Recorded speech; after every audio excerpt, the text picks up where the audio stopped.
Offroad jest takim dziwnym sportem, gdzie wszystko zaczyna się opierać o cenę. Zróbmy to taniej i w ogóle, czemu to wszystko tak drogo, etc., etc. Niestety pewne rzeczy muszą kosztować. A dzisiaj Wam opowiem, jakie są możliwości, jeżeli chodzi o swapa w patrolu. Dlaczego zaczynamy od ceny? Bo rozstrzał jest niesamowity i możliwości też są. I dlaczego ludzie akurat wybierają dokładnie ten samochód po to, żeby zmieniać silniki, a o tyle rzadziej robi się to w innych samochodach. I teraz dlaczego ludzie tak często wybierają Patrola?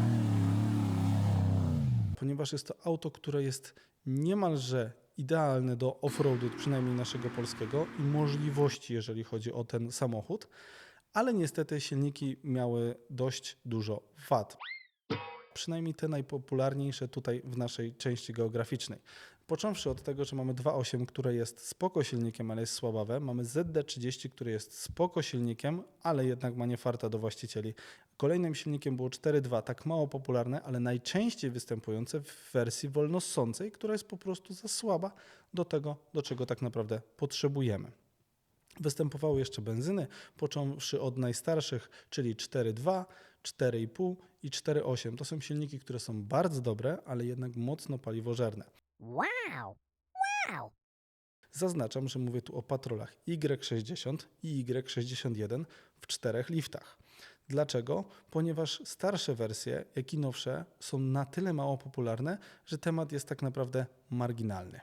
Zacznijmy od silników, jakie możemy swapować. Chyba najpopularniejszy, jaki tylko jest w naszym świecie, czyli w naszej części geograficznej w Polsce, jest to M57 od BMW. Jest to grupa silników, o której opowiem zaraz. Następny to jest OM606 z Mercedesa, też bardzo ciekawy silnik, o podobnej budowie, to znaczy też 6-cylindrowy, 3-litrowy diesel.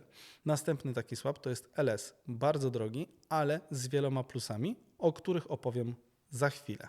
Jest jeszcze kilka możliwości, jakie ludzie swapują do tych silników, między innymi w Australii. Jest to między innymi Ford Barra, który jest w ogóle niepopularny tutaj i chyba nie widziałem jeszcze swapa w Polsce, żeby ktoś miał.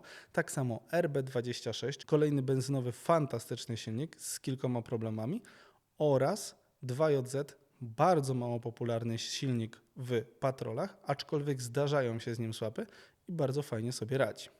Jeszcze do silników diesla możemy zaliczyć 6,5 V8 diesla od GM Motors. Bardzo fajny motor, który był mocniej popularny, jeżeli chodzi o swapy, ze względu na dostępność tych silników i ze względu na brak możliwości, ale też prostotę i możliwości tego motoru. Więc jedźmy od początku listy. Silnik M57, krótka charakterystyka. Jest to silnik występujący w BMW. Mniej więcej pojemność około 3 litrów w mocy od 184 do nawet 272 koni w zależności od ilości turbo.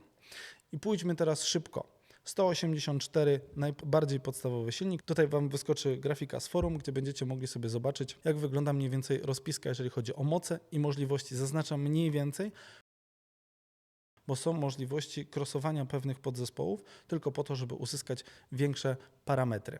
Dlaczego M57, ten swap jest tak popularny i tak drogi wobec cen silnika? Dlaczego ludzie się decydują na silnik M57? Mianowicie M57 jest silnikiem, który jest stosunkowo bezawaryjny. Koszt jego zakupu jest niewielki, ale swap wcale już taki nie jest.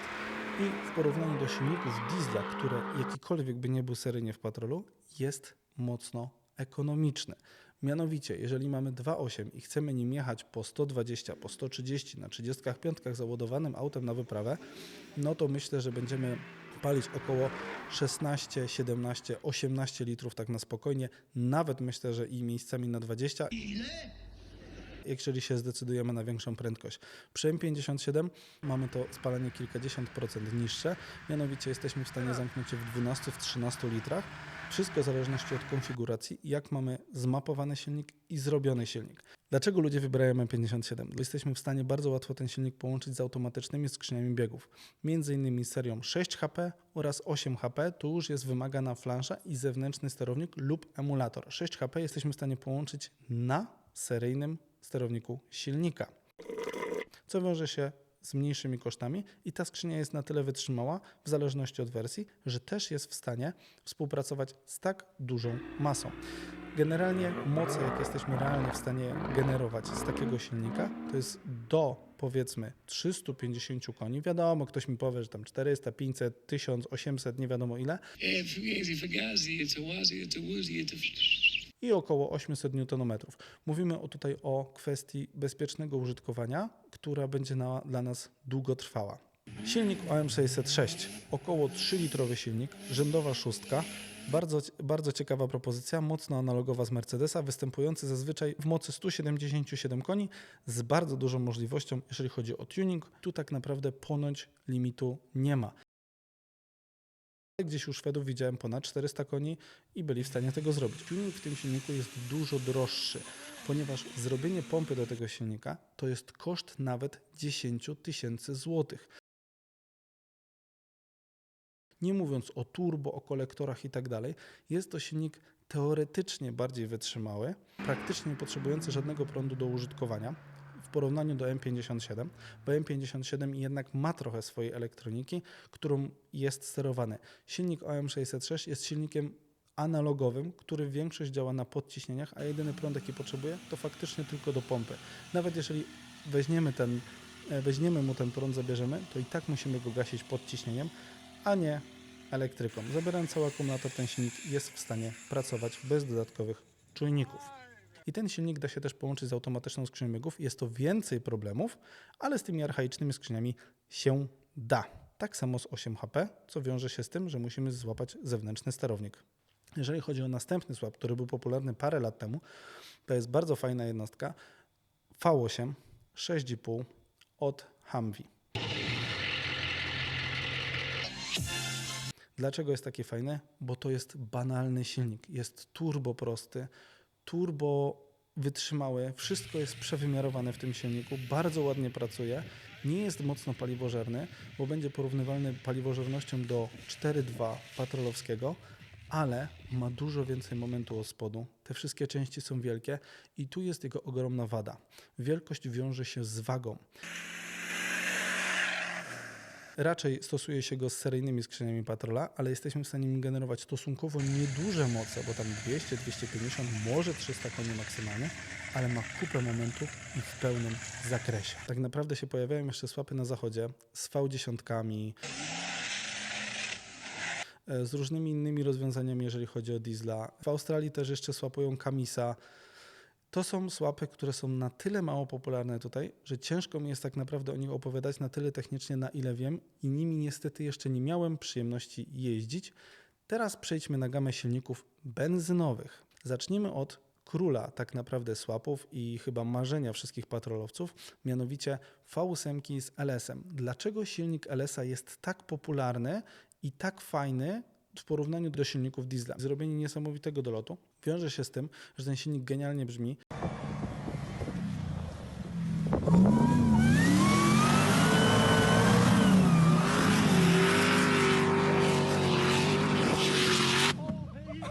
W trasie nie będzie aż tak dużo palił, ale co jest najważniejsze w tym motorze? Możemy go kupić nowego. Nóweczkę, sztukę, wyprodukowany w fabryce w Stanach Zjednoczonych, przyjeżdża nam na palecie i dopiero do niego dokładamy, co sobie życzymy. Nóweczka, sztuka, nikt tam nigdy jeszcze swoją rączką mechaniczną nie był, nikt nie zepsuł żadnego zerwanego gwintu, po prostu funkiel, nówka, silnik. I tutaj zaczynamy od mocy chyba 400 koni, gdzie możemy sobie nawet robić 800, 1000, tak naprawdę ile chcemy. Jeżeli chodzi o silniki LS-a, to jest bardzo szeroka gama, produkowana od bardzo dawna. Do ówczesnych czasów, wiadomo, w zależności od oznaczenia. Słynny silnik z korwety.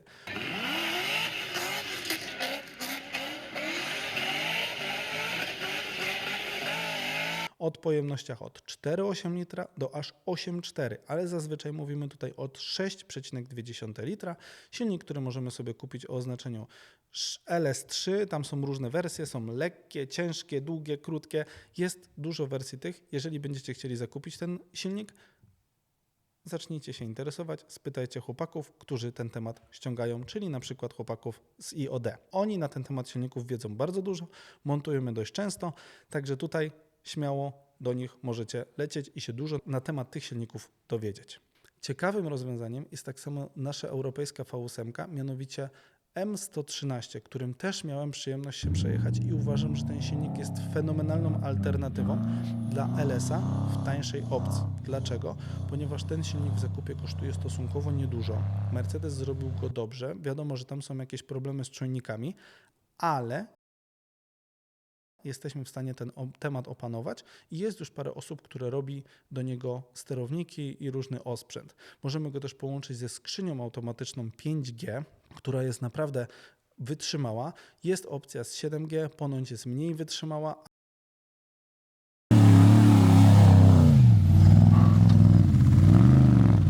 Ciekawą możliwością dla osób lubiących japońską motoryzację są dwa silniki, które są do siebie pokrewne, czyli 2JZ i RB26. RB26 jest to silnik 6-cylindrowy o pojemności 2,5 litra, który występował w grupie zazwyczaj Nissana. Jest to silnik o dużych możliwościach, ale jak wiecie R6 to R6. Klasyka sama w sobie. Jest to silnik, który jest w stanie generować 500, też 800, stosunkowo nieduży moment ze względu na swoją konstrukcję, to znaczy zazwyczaj troszkę mniejszy od jego mocy, bo to jest silnik, który raczej wysoko się kręci, aczkolwiek też daje dużo frajdy z jazdy. RB26 będzie o tyle łatwiejszą opcją. Dlaczego? Dlatego, że jesteśmy w stanie go podpiąć do skrzyni od 2.8 bez żadnych flanszy, na ten sam sprzęgle i tak dalej. Aczkolwiek ten silnik przy tak dużej masie miewa różne problemy, na przykład panewki. Poza tym, jeżeli wyeliminujemy tą minimalną wadę tego silnika, jesteśmy w stanie bardzo fajnie sobie tym tematem jeździć, osiągać naprawdę kosmiczne moce. 2JZ jest to silnik 3-litrowy, który występował w słynnej Suprze, którą jeździł Paul Walker w Szybkich i Wściekłych. I ten silnik legenda. No, każdy fan motoryzacji chyba coś wie na temat tego silnika i jego możliwości. Silnik mało popularny tutaj w Polsce, ale bardzo fajny egzemplarz, bardzo fajny silnik, który daje dużo możliwości, jeżeli chodzi o tuning. To już pokazali tunerzy z driftu, ile są w stanie wycisnąć z tego motoru. Jak bardzo on się sprawdza w offroadzie. Jest to temat na tyle mało popularny, niestety nie miałem przyjemności, ale jeździ rewelacyjnie to, co pokazuje na filmikach. Oraz silnik, który chciałbym bardzo zobaczyć tutaj w naszym europejskim standardzie, jest to mianowicie silnik Ford Barra.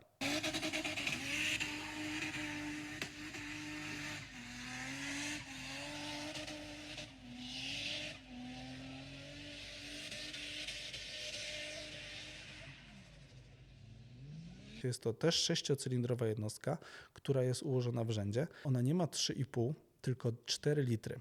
Jest słupek bardzo podobnej wagi w stosunku do 2JZ, ale ma też bardzo duży potencjał na moc. Tunerzy z Australii pokazują, że te silniki kręcą niesamowite moce. W Patrolu były nieraz niesamowicie rozwojowe motory, które potrafią naprawdę klepnąć i nawet 1000 koni.